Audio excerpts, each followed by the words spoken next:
TorahBox.com pour la diffusion du judaïsme francophone vous retransmet un enseignement du Rav Yosef Ben Tata. Bonne écoute et bon limoud.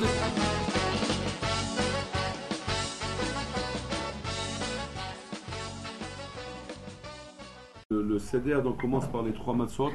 Les trois matzot qui représentent en fait les trois éléments fondamentaux de la tête de l'homme, de l'esprit de l'homme, qui est la Chokhmah, la Bina et le Da'at, qui est donc arrivé de mettre au stade qu'avec les trois matzot, on est prêt déjà à passer à l'action. L'homme comprenne que même qu'on est dans un Olam HaMaaseh, Olam HaSiyah. Le Olam HaSiyah, c'est un monde de l'action, c'est un monde où on fait, où on agit. Tout ce qui n'amène pas l'homme à agir, n'est que dans le cas où l'homme n'a pas de tête. C'est un homme qui n'agit pas, c'est un homme qui n'a pas de tête, c'est un homme qui a des pensées, des idées. Il est plein d'idées, mais il n'est pas plein d'action. Tout le tachlit de la vie d'un homme, c'est l'action, c'est l'agissement. Un homme doit se rendre compte chaque journée qui passe, faire un bilan en fin de journée, ma'asiti ayom, pas ma'chashavti ayom, pas qu'est-ce que j'ai pensé, qu'est-ce que j'ai dit, qu'est-ce que j'ai parlé. Et là, qu'est-ce que j'ai fait comme bonne action aujourd'hui, et qu'est-ce que j'ai fait comme mauvaise action aujourd'hui. Il faut avoir mon match incarné tous les soirs avant de dormir, et regarder ses bonnes actions et ses mauvaises actions comme une affaire qu'un bon gérant d'une bonne affaire à Botaï qui veut bien réussir dans son affaire, il ne laisse pas l'affaire tourner comme ça au hasard. Il gère. C'est quoi gérer? On voit qu'est-ce qui rentre, qu'est-ce qui sort. L'affaire elle tourne bien, on fait des bonnes affaires. Combien de coups de fil j'ai passé, combien de contrats, combien de rendez-vous j'ai, où je vais maintenant.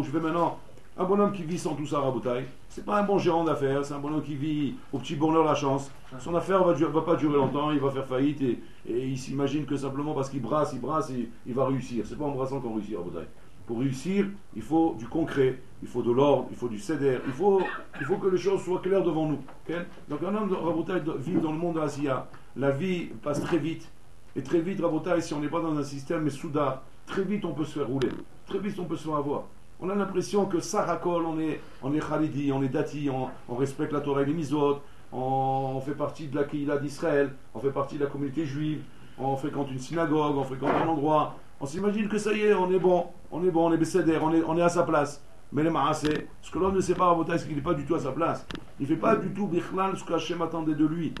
Quand c'est que tu te rends compte réellement si tu es à ta place ou pas, c'est quand tu fais un fichier sur toi-même et tu vois un peu où tu avances.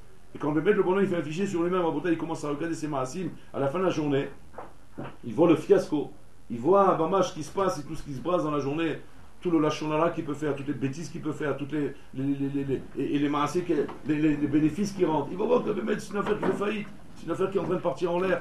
C'est une affaire d'envoyer tout, tu es en train d'envoyer ta vie en l'air, Shalom. Et ça, on ne s'en rend pas compte si on ne regarde pas de près, Rabotaï. Le Saragol ne nous montre rien. On voit rien, Rabotaï. Ça est capable de laisser l'homme croire qu'il est bien. Parce qu'on voit avec les yeux et on voit de loin un bonhomme qui porte une kippa sur la tête et mais là, ça a l'air bien. C'est pas ça, Rabotaï.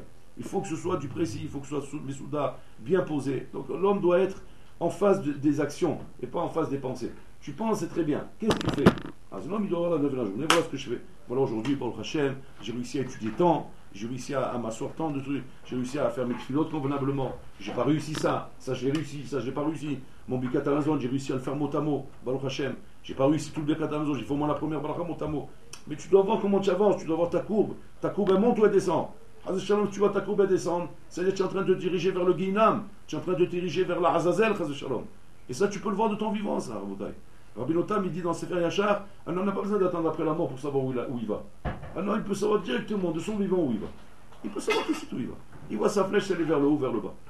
Il voit, il y a une évolution, il n'y a pas d'évolution.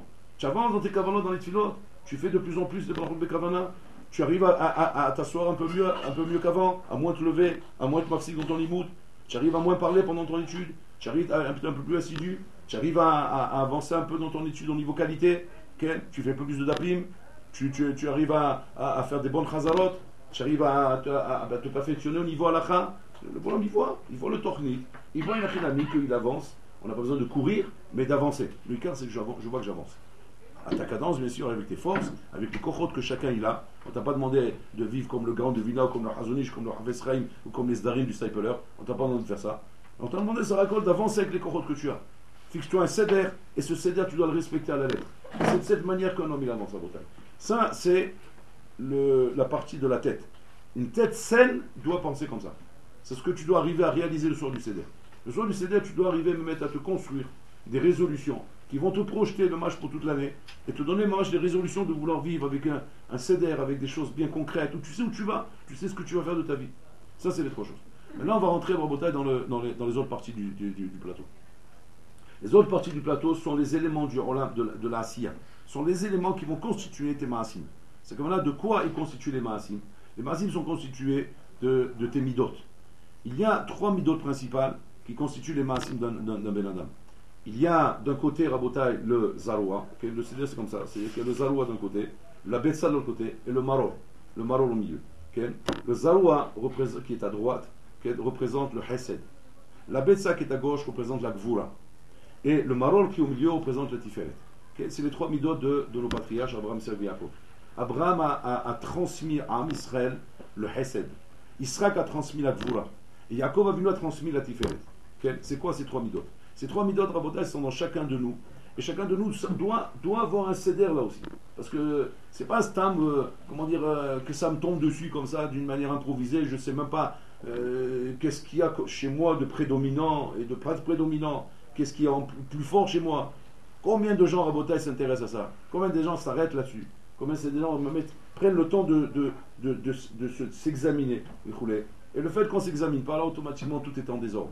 Encore une fois, c'est le contraire du céder. Le céder de Pessah, c'est nous apprendre que notre vie doit être misoudérée. Je dois voir même où vont mes forces et comment je dois me comporter. Le chesed d'un côté. Le chesed, en vérité, le lien du chesed rabotai, c'est tout ce qui est hashpa'a shel tova. C'est l'hashpa du tov. L'hashpa du tov, c'est-à-dire l'influence du bien. Que l'influence du bien qui doit avoir sur moi. Bourg-Olam a déversé du bien. Bourg-Olam déverse du bien dans ce monde. Okay? Le chesed doit être en vérité tout le côté positif que je dois développer en moi. Tout ce que je dois développer en moi comme côté positif. Je vous donne un exemple. Le Hafez Chaim ramène, la Torah ramène qu'il est interdit de parler de la Shonara. Le Hafez Chaim explique Ma Yesod chez Issour Dibour la Shonara. C'est quoi le Yesod? Qu'est-ce que ça construit chez moi quand je fais attention de ne pas parler de la Shonara? Il dit le Hafez Chaim là-bas, ça construit pas chou ton regard sur le Olam. Ça construit ton mabat sur le Olam. C'est qu'un bonhomme qui parle la Shonara et un bonhomme qui ne parle pas la Shonara n'ont pas la même vision de ce Olam. Ils ne le voient pas de la même manière. C'est absurde. Comme si maintenant on te changeait les yeux. Tu n'as pas les mêmes yeux. Tu ne vois pas ce que je vois et je ne vois pas ce que tu vois. On n'est pas sur la même planète. On vit sur deux planètes différentes. Il dit le Chafetz Chaim comme ça. Un homme qui parle la Shonara Rabotai, forcément s'habitue qu'à voir du mal dans ce monde. Quand il parle du mal, il ne voit que du mal dans ce monde. Il ne voit que du mal chez les gens. Il voit que le côté mal des choses, que le côté mauvais, que le côté vicieux, malicieux, mauvais des gens. Ce côté existe, Rabotai, mais ce côté n'a d'influence que sur l'homme qui parle la Shonara. L'homme qui ne parle pas la Shonara, n'a pas ce regard.